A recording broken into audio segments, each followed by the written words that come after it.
सर्वप्रथम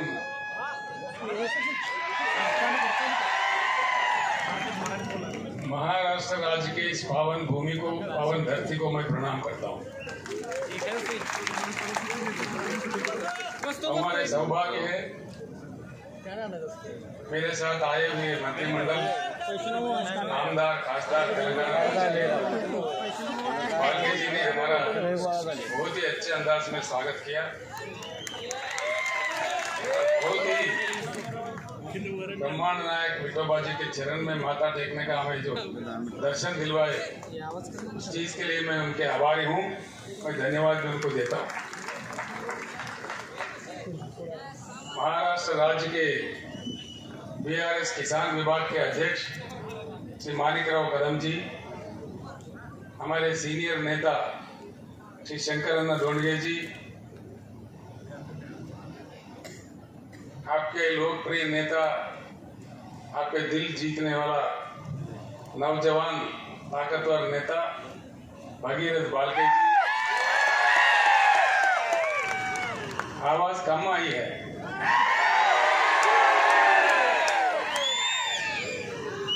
ये भगीरथ है, आगे चल के पूरे चंद्रबाग का पानी मंगलवाड़ में लाने वाले हैं। इनके नाम ही भगीरथ है।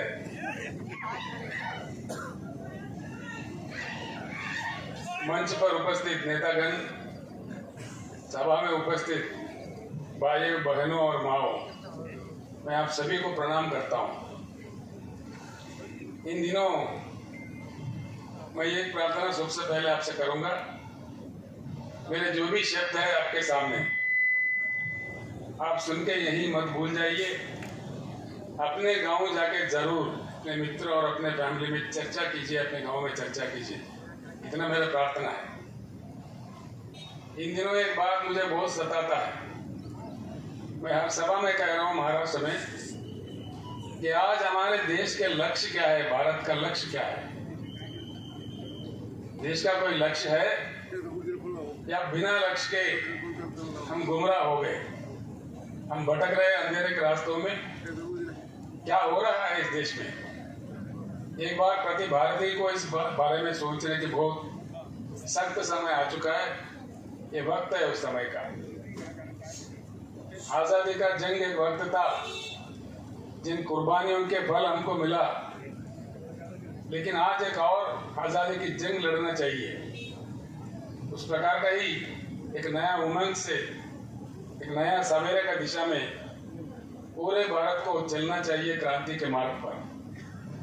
इसलिए कि आजाद हुए हम भारत 75 साल गुजर गए। 75 साल कोई कम समय नहीं होता है।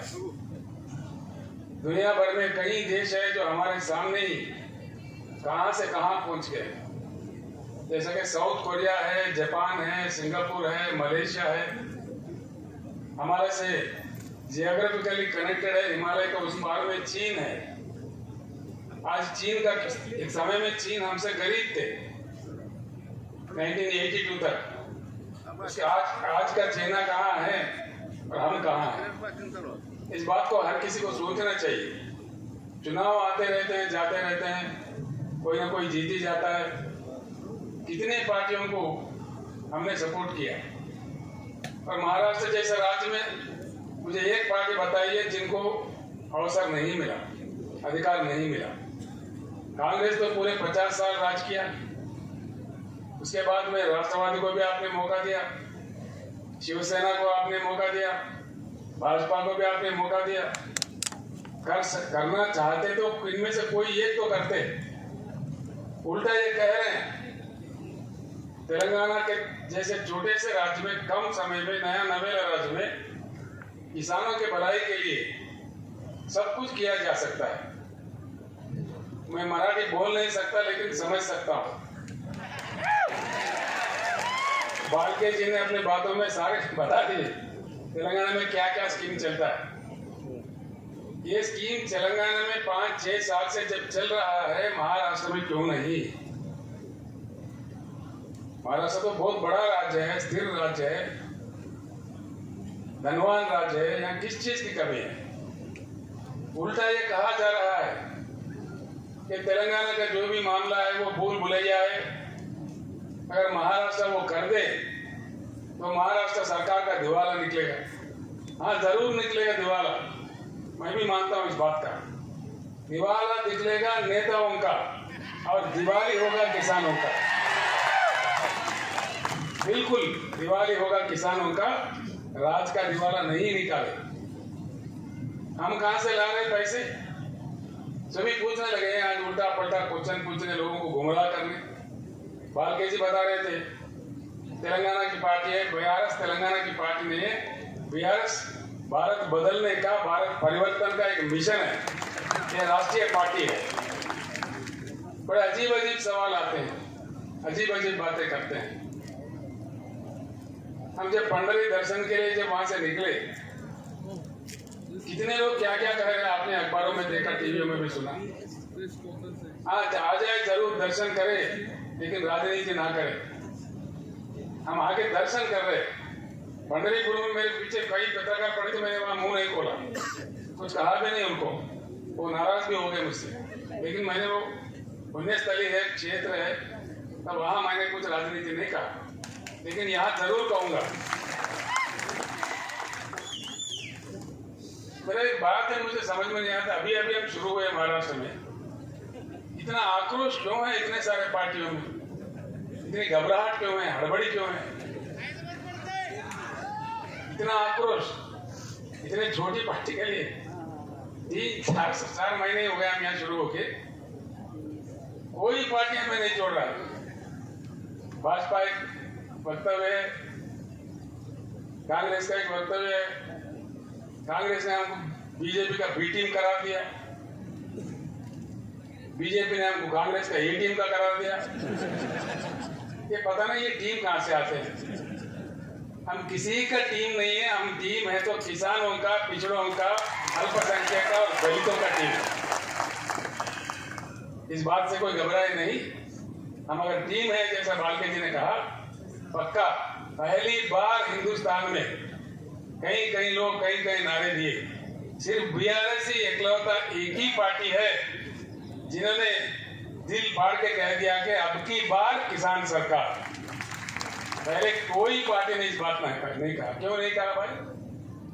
60% लोग तो खेती किसानी से जुड़े हुए हैं, किसान को और कामगार को जोड़ दो तो 60% से ज्यादा हो गए। अब इन लोगों को डर लगा है भाई, सब साफ साफ मालूम हो रहा है किसान जुड़ रहे बीआरएस के साथ, तो इसलिए उल्टा सीधे बात करने लगते हैं, बड़ा अजीब अजीब कमेंट्स करते हैं। मैं आपको साफ बताना चाहता हूं, ये तेलंगाना या महाराष्ट्र तक के लिए सीमित पार्टी नहीं है।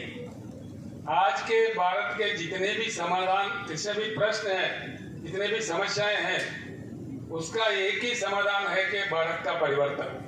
परिवर्तित भारत ही हमारे सारे समस्याओं का समाधान है। हाँ, परिवर्तन चाहिए। इसलिए मैं 2-4 शब्द बताता हूं आपको। भारत में 41 करोड़ एकड़ कृषि योग्य भूमि है। हिंदुस्तान में जिस प्रकार से पानी की उपलब्धि है, हमारे पास बरसात होती है इंडिया में 1,40,000 टीएमसी। आधा तो उसमें बाष्पीकरण होता है, लेकिन आधा पानी हमें प्राप्त होता है हमारे शुद्ध नदियों में बहते हुए। यानी कि भारत के हर एकड़ में अगर सरकार में दम हो, केंद्र या राज्य के सरकारों का नीति सही हो, तो हर एकड़ में हिंदुस्तान के भरपूर पानी दिया जा सकता है। अभी आते आते रास्ते में बालके जी मुझसे कह रहे थे, मंगलवाड़ के इलाके में 25-35 गाँव में पानी आने तो लाया जा सकता है, लेकिन नहीं कर रहे, यहाँ के सरकार में इच्छा शक्ति नहीं है। क्या बात है? पानी जरूरत से ज्यादा है। 41 करोड़ एकड़ जो कृषि योग्य भूमि है भारत में, हर एकड़ को दिया जा सकता है और पीने के लिए भरपूर पानी दिया जा सकता है। मैं औरंगाबाद गया तो वहां बोल रहे, संभाजी नगर उनका नाम बदल दिया, ठीक है, वहां गए तो कह रहे 8 दिन में एक बार पानी आता है। शोलापुर में भी 4-5 दिन के बाद पानी आता है। अकोला वाले मेरे दोस्त है प्रकाश पोहरे, वो कह रहे थे अकोला में 10 दिन में एक बार पानी आता है। आजकल मुंबई और पुणे में पानी की सप्लाई में कटौती आ रही है। क्या बात है? पानी नहीं है देश में? ये क्या हो रहा है? इसीलिए मैं कहता हूं, साफ कहता हूं, भारत के जल नीति, जो राष्ट्रीय जल नीति है, उसको पूरा का पूरा उठा के बंगाल के खाड़ी में फेंक देना चाहिए और नया पॉलिसी बनना चाहिए। यही भारत का परिवर्तन है, पक्का चाहिए ये बात। देश में हमारे पास नहीं है पानी तो अलग बात है, पानी की उपलब्ध है, पानी को रखते हुए हम उससे क्यों वंचित है और क्यों वंचित हो जाए। अब तक नेताओं ने गुमराह कर दिया, जिनको जो कहना कह दिया। न पीने का पानी आता है, न सिंचाई के लिए पानी आता है। दूसरी चीज है बिजली। बिजली की क्या कमी है? बिजली बनाने के लिए 3-4 किस्म का बिजली होता है, लेकिन कई चीजों को लेके विवाद भी है। जैसे एटॉमिक पावर है, चेरनोबिल में रूस में जो विस्फोटन हुआ था, उसको लेकर दुनिया भर में कुछ विवाद खड़ा हुआ है, उसको बाजू कर देते हैं। सोलर पावर है, दिन में आता है, रात में नहीं आता है। दिन में भी वो भी हवा आ जाए तो तभी नहीं आता है। विंड पावर है, जो हवा से आने वाली पावर, हवा चली तो आई, नहीं तो नहीं आई। हाइड्रो इलेक्ट्रिकल पावर है, वो सिर्फ बारिश में जब नदियां बहने लगते हैं, प्रोजेक्ट भर जाते हैं, तभी कुछ मात्रा में मिलता है। लेकिन एक ही पावर है जो थर्मल पावर है, जिसको लेकर कोई विवाद नहीं है और थर्मल पावर चलता है हमारे देश में, पूरी दुनिया। थर्मल पावर बनाने के लिए जो कोयला चाहिए, वो कोयला हमारे देश में अब तक पाया गया रिजर्व्स, कोयला रिजर्व्स हिंदुस्तान में 361 बिलियन टन का कोयला का उपलब्धि है। मैं यही बात आपसे विनम्र पूर्वक प्रार्थना करता हूँ, मेरे बात को जरूर चर्चा में ले आए गांव में कि जरूरत से ज्यादा पानी है। केसीआर ने कहा ये सच है कि झूठ है, चर्चा कीजिए, उसका निकालिए, पढ़े लिखे लोगों को पूछिए, इरिगेशन अधिकारियों से पूछिए। भारत में बिजली आप चौंक पड़ोगे, आप चौंक जाओगे। जबकि केंद्र सरकार, पीछे का केंद्र सरकार, राज्यों के सरकार जो गुमराह कर रहे हैं, जो निजीकरण कर रहे हैं, वो सरासर गलत है। इसलिए मेरा प्रपोजल है, भारत परिवर्तन का ये भी एक हिस्सा है, पूरे राष्ट्रीय ऊर्जा पॉलिसी को भी बदल देना चाहिए। इसलिए कि हमारे पास जिस प्रकार का कोयला उपलब्ध है, हाइड्रो इलेक्ट्रिकल बिजली, सोलर का बिजली और थर्मल बिजली जो कोयला से बनता है, तीनों को संतुलित करके अगर देश के लिए दिया जाए, पूरे भारत के छोटे छोटे गांवों से लेकर बड़े बड़े शहरों तक, छोटे छोटे उद्योग से लेकर बड़े उद्योगों तक, और पूरे जगह बिजली पर्याप्त देने के लिए 150 साल तक के लिए ये पर्याप्त है कोयला। ये मेरे आंकड़े नहीं है, ये मेरी कल्पना नहीं है, ये केंद्र सरकार के आंकड़े हैं, कोयला मंत्रालय के आंकड़े हैं। इसलिए मैं बार बार कह रहा हूं, इस बात को आप अपने गांव में चर्चा कीजिए। क्यों हमको गुमराह किया जा रहा है? बिजली दे सकते हुए, बिजली बना सकते हुए क्यों निजीकरण कर दे रहे बिजली कंपनीज को? और हमारे देश में इतना भरपूर कोयला है जो 150 साल तक के लिए पर्याप्त है, उसके बावजूद क्यों कोयला ऑस्ट्रेलिया से मंगाया जा रहा है? क्यों कोयला आज कई अन्य देशों से मंगाया जा रहा है? इस बात को हमको समझना चाहिए। ये रूट मुद्दे हैं। इसीलिए मैं आपसे प्रार्थना करता हूं, किसान भाइयों, हम जब तक एकत्रित ना हो, हमारा समस्या का कोई समाधान नहीं निकलेगा। बड़ा दुख होता है, इतने धनवान महाराष्ट्र राज्य में किसान का आत्महत्या रोज का 8 का 7 का 9 का 10 का आंकड़ा में जाता है। ये हमारा किस्मत है किसानों का। एक ही समाधान जो साफ कर सकता है, एक ही हमारा, अगर हम प्रतिज्ञा ले ले, सारे किसान चुनाव के समय इकट्ठे रहे, किसानों को पार्टी को खड़ा करे, तब जाके हमारा बिल्कुल समस्या सुलझ सकता है। इसमें मुझे कोई शक नहीं। तेलंगाना राज्य में वहां लोगों ने तेलंगाना राज्य भी प्राप्त किया, इकट्ठे होकर लड़के, उसके बाद में किसान सरकार बनाया। बालके जी ने सर बता दिया वहां क्या क्या दिया जाता है। 24 घंटा हाई क्वालिटी वाला पावर फ्री में दिया जाता है। इस प्रकार का फ्री में दिया जा सकता है कि आप 50 हार्स पावर भी यूज करो, किसान कोई पूछने वाला नहीं है उनको। 10 नहीं 15 मोटर भी लगाओ, उसमें भी कोई पूछता नहीं है। किसान को जब फ्री बिजली देते हैं, फ्री दे देते हैं, दिल से दे देते हैं। चुनाव के लिए, वोटों के लिए नहीं देते, वोटों के समय में नहीं दिया हमने। ऐसे ही 10,000 रुपए हर एकड़ को उनके निवेश के लिए दे देते हैं, जो लागवड़ी आप कहते हो। उस प्रकार का किसान का किसी भी प्रकार का मृत्यु हो, एक्सीडेंटल नहीं, किसी प्रकार का सहज मृत्यु भी हो जाता है, हमने बीमा कर दिया है, पूरा बीमा का प्रीमियम सरकार ही भरता है। 5 लाख रुपए उनका क्रियाकर्म से पहले उनके घर में पहुंच जाता है। किसान का पैदावारी जो है, धान उगाते हैं तेलंगाना में ज्यादा, हर एक दाना पूरा का पूरा सरकार ही खरीदता है। वहाँ हमने 7,000 के ऊपर खरीद केंद्र खोले हैं। पूरे किसान अपने गांव में ही, वहीं कभी को ना मंडी जाना पड़ता है, ना सेठों के पीठों के पास में जाना पड़ता है, ना चिट्ठी लेके पैसों के लिए घूमना पड़ता है। मैं जानता हूँ महाराष्ट्र में कैसे कैसे दिया जाता है। ये मैं जिस एरिया में खड़ा हूँ, ये पूरा गन्ना का एरिया है। गन्ना के दाम के लिए हर साल क्यों किसानों को लड़ना पड़ता है? क्या कमी है? क्या दम नहीं है सरकार में इतना भी?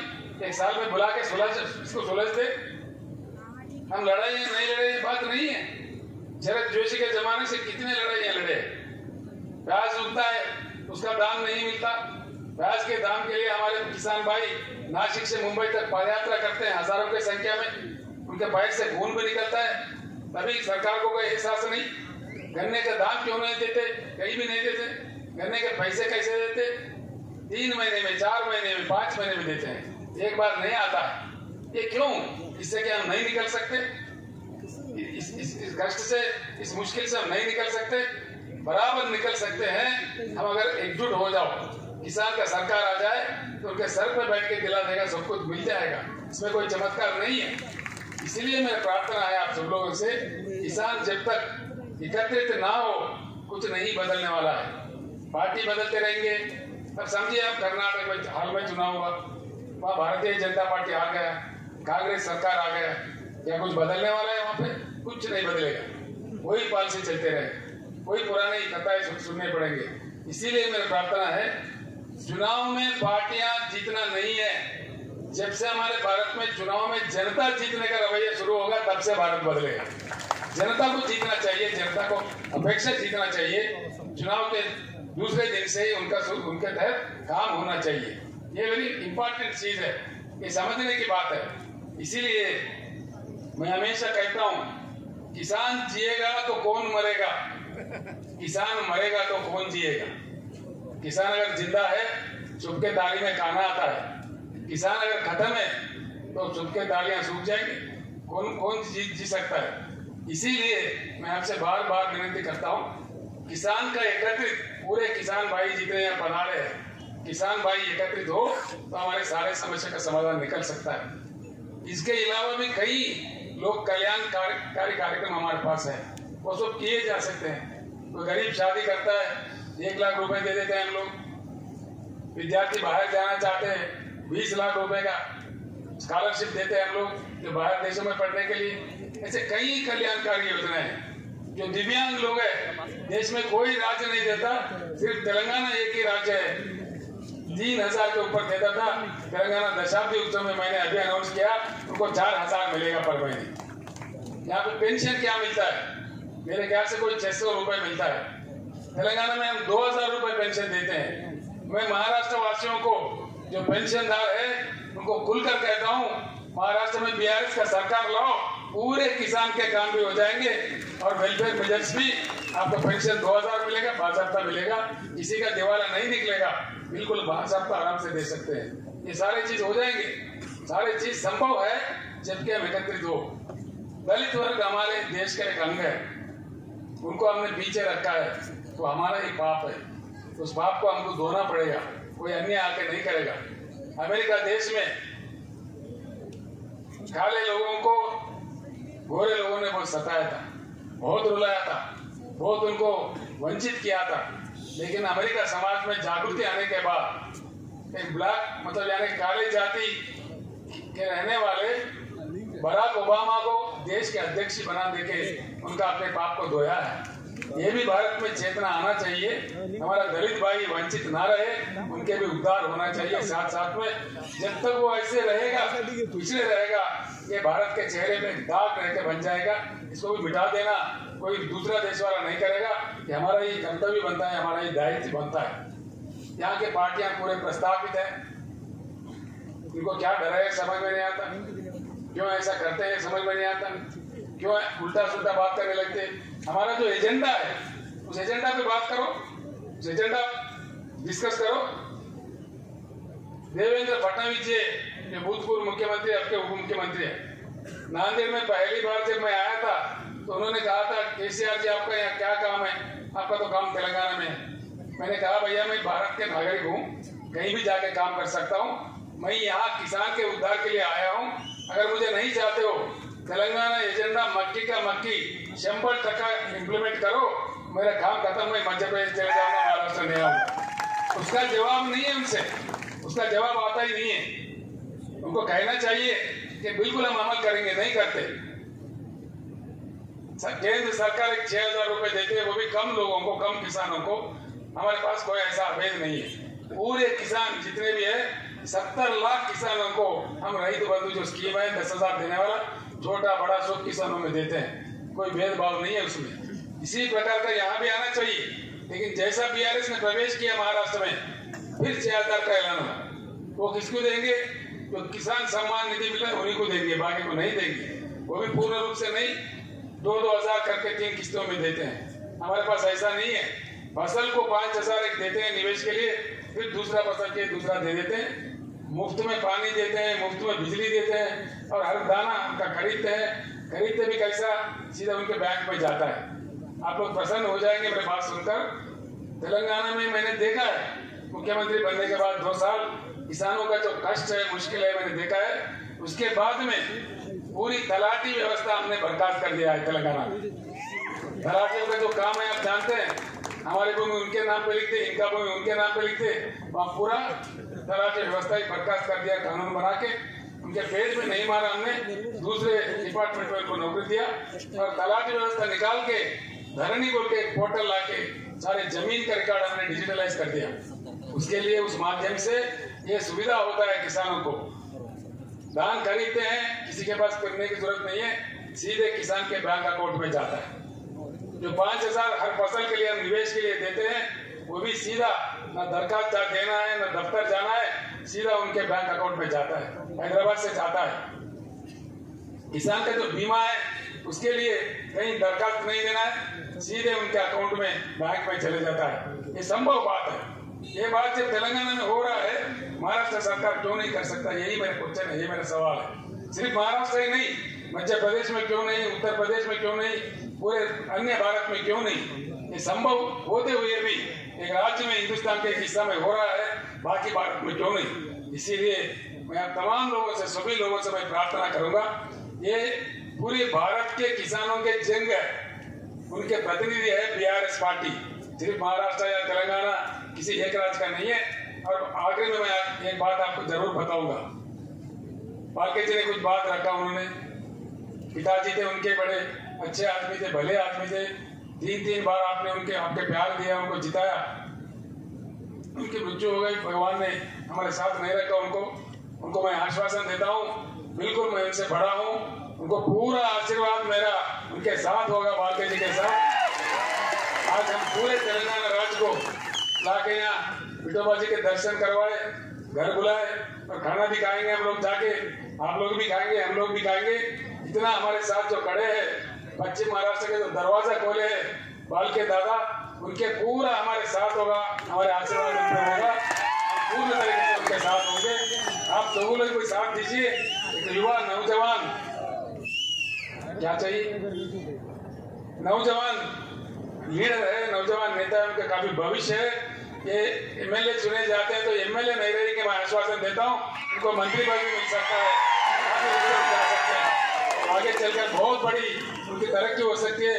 उनकी तरक्की है ना, पंढरपुर मंगलवार कॉन्स्टिट्यूंसी की तरक्की है, सोलापुर जिले की तरक्की है, महाराष्ट्र राज्य की तरक्की है। पालके जी का व्यक्तिगत तरक्की नहीं है, उनको भगवान ने जो दिया, उनको कोई खाने की कमी नहीं है, लेकिन पूरे राज्य का विकास, पंढरपुर का विकास, हर चीज का विकास उनके जरिए हो जाएगा। ये युवा है, मैं इनसे बहुत बड़ा हूँ, इससे युवा लोगों का मार्गदर्शन में पूरे किसान एकत्रित होके आप चल पड़े तो हर चीज संभव है, कोई असंभव नहीं है, कोई नहीं होने वाला कारण नहीं है। ये बात मैं अंत में कहूंगा। हम जब फल की अपेक्षा करते हैं, फल का ही पौधा लगाना चाहिए। कई महान संतों ने कह दिया है कि बोया पेड़ बबूल का, आए कहां से हम। आम का अपेक्षा है तो आम का पौधा लगना चाहिए। कांटों का पेड़ लगा पौधा लगा के फल का अपेक्षा करें, आपको नहीं मिलेगा। गाय से दूध लेना है तो गाय को घास दीजिए, गधों को घास दे दो और गाय को दूध पूछो कहां से मिलेगा हमको। हमारे वोट में वो ताकत है, वो दम है। हम बटे नहीं गए तो बिल्कुल हमारा काम बन जाएगा। मैं आपके भाई हूँ, आपका बेटा हूँ, मैं अपने आप में किसान हूँ और मैं गर्व करता हूँ, फख्र करता हूँ। भगवान ने मुझे किसान के घर में जन्म दिया, किसान के घर से ही मैं पैदाइश हूँ। किसान होने का मैं फख्र करता हूँ, बिल्कुल फख्र करता हूँ। मुझे फख्र है किसान होने के लिए, इसीलिए मैं खुद किसान में हूँ, इसीलिए मैं किसान का दुख दर्द समझ सकता हूँ। लोग बोलते हैं वहाँ के मराठवाड़ा के विदर्भ के लोग बोलते हैं पश्चिम महाराष्ट्र ठीक है। मैंने कहा भैया पश्चिम महाराष्ट्र में क्या मुफ्त में बिजली मिलता है? मिलता है? 24 घंटा मिलता है? 1 घंटा भी नहीं मिलता है। लागोड़ी मिलता है? नहीं मिलता। मुझे सुनने नहीं दे रहा, नहीं मिलता। तलाटी रखे के बर्खास्त करे, बर्खास्त करना चाहिए। जो बर्खास्त करना चाहिए हाथ उठाइए एक बार। कैमरा वाले उधर देखो, कैमरा वाले उधर घुमाओ। जनता क्या चाहिए वो बता दो।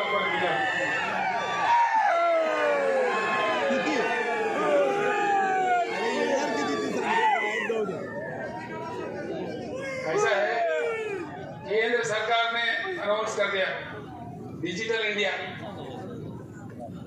डिजिटल इंडिया सही है, महाराष्ट्र के किसानों के लिए सुविधा क्यों नहीं लाया गया? कीजिए, बिल्कुल कीजिए, क्यों नहीं कर सकते? ये तेलंगाना कर सकता तो आप भी कीजिए। इन तलाटियों के लूट मार से बचा लीजिए किसानों को। ये करने वाली बात नहीं करते, उल्टा सुल्टा बोलने लगते हैं जो करने वाले। लेकिन जनता क्या चाहता है अभी आपने हाथ उठा के बता दिया तो भी समझ में आ गया। कई बातें हैं।